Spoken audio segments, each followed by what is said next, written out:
The overall goal of this experiment is to get an overview of reactive chemical species in a combustion process and investigate the combustion chemistry of technical fuels and fuel components. This method can help to answer questions in the field of combustion chemistry and pollutant formation such as soot formation. One of the main advantages of this technique is to get an overview of the chemical species and detect even highly reactive radical species without prior knowledge. This flexible tool offers an observation of the chemical gas phase kinetics under well-controlled conditions. The data can be used for kinetic model validation and fuel assessment strategies.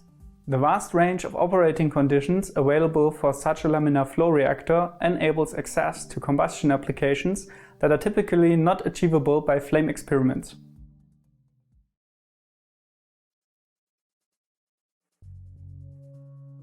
The schematic of the flow reactor system shows all major components. The oven is coupled to the MBMS setup with the time of flight or TOF detection system mounted orthogonal to the sampling direction and to a gas supply system.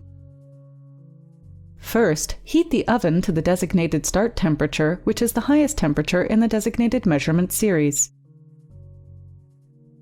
Prepare the TOF spectrometer for intermediate species detection. Now, prepare the quadrupole spectrometer for major species detection by placing it in the ionization chamber of the MBMS system and starting the software.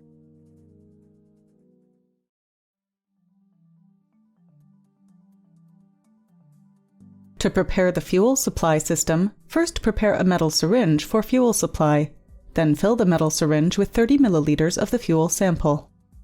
Following this, pressurize the metal syringe up to 5